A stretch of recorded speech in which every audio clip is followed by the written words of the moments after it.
Okay, I guess I'm here for another video blog. I'm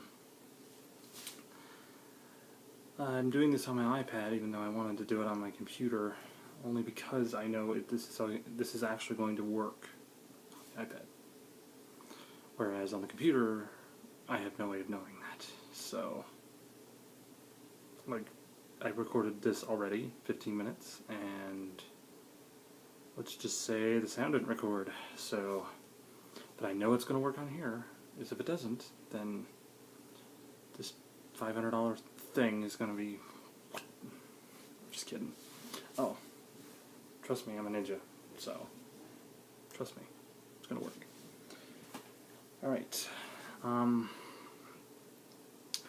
First off, I want to talk about a little bit about E3. Went to E3 a couple of weeks ago. Wanted to talk a few things. The most interesting thing about E3 anymore is that you don't actually get to play a whole lot. A lot of it is just sit here,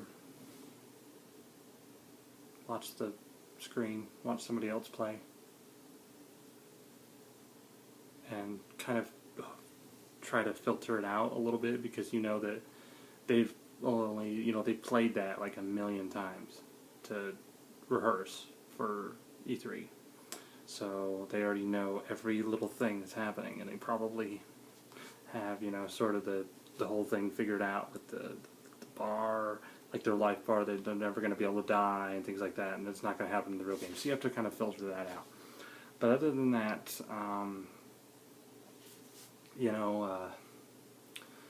wanted to talk a little bit about the games I played at E3. I got to check out Assassin's Creed Revelations. The multiplayer was the only thing that was playable, and it actually looks like it's going to be pretty good, just like, Brotherhood's multiplayer was good. So that's kind of exciting. Besides that, I mean it works really well, and I'm hoping that they add, some new items, some new perks, things like that. That should be good. On top of that, we also have... I also got to play... this is embarrassing because I'm not really sure. Oh, Rage. Rage looks like it's going to be really, really good. I actually had to check to make sure they weren't fooling me in, like, playing it on, like, having the demo on the PC, but with the 360 controller, so I think that I'm playing it on the 360, but it's actually the PC version. Turns out that really was a 360. Just had to make sure. You can never tell sometimes. And you could have fooled me. You could have told me that was a PC version, and I would have believed you, because everything looked really, really well, and it ran really smoothly as far as I could tell. So that looks like it's going to be pretty awesome.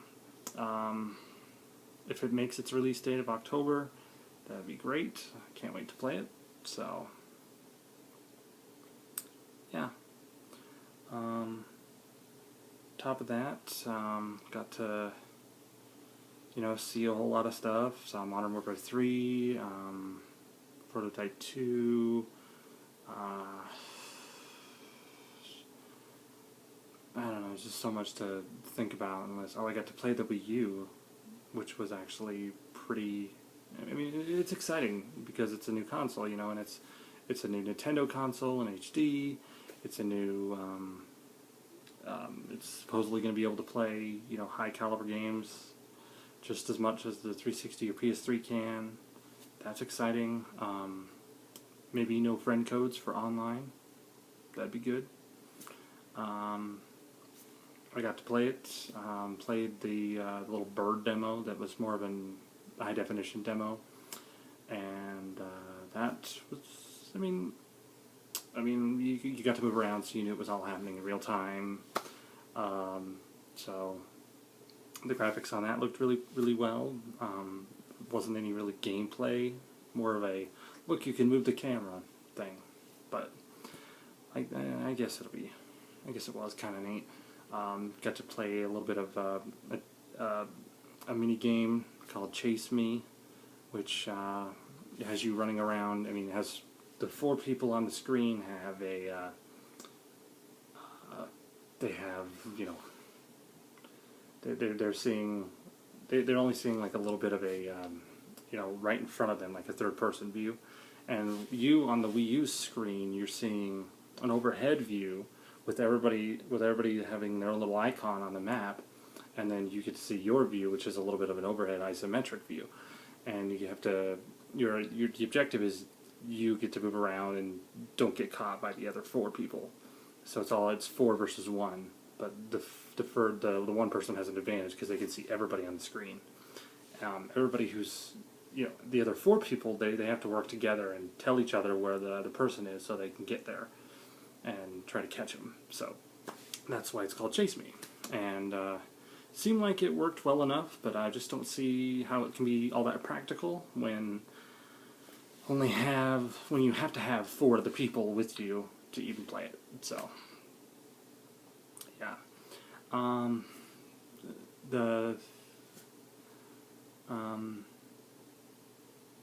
then I got to play the Super Mario Brothers Mii demo, which I'm assuming will probably be a launch title for the system.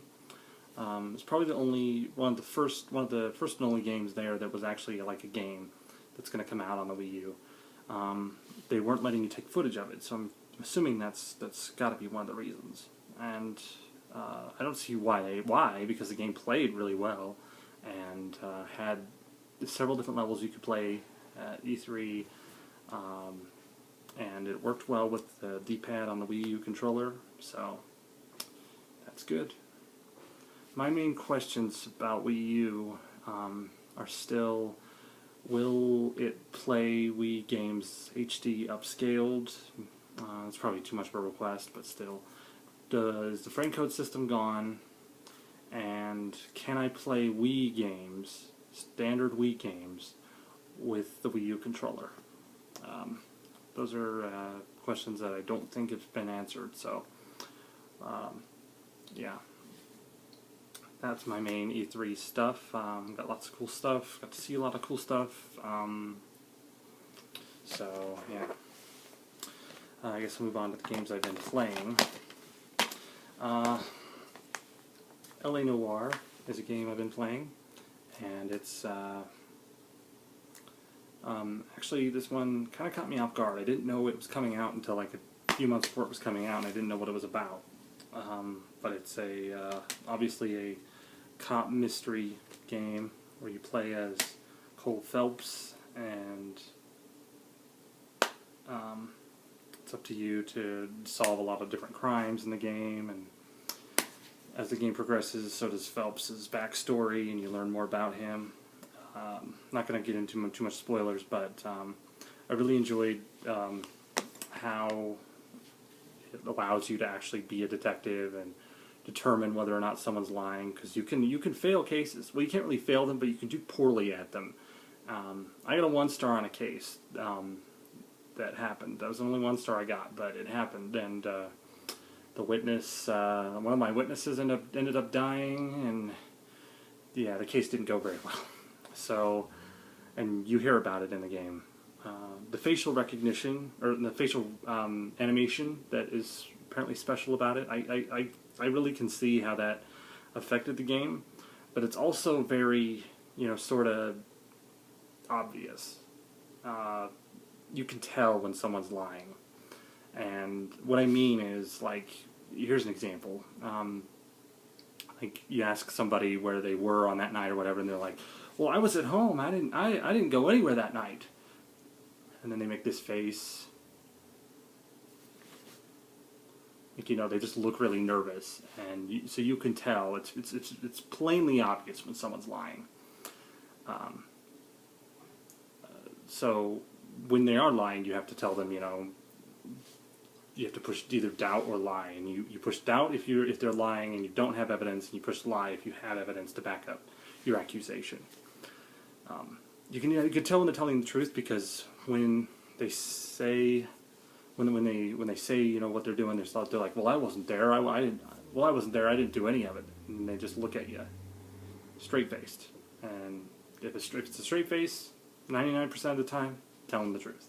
So that's it. I did finish the game, liked it. Haven't played any DLC yet, but I'm going to get into that soon, I'm sure.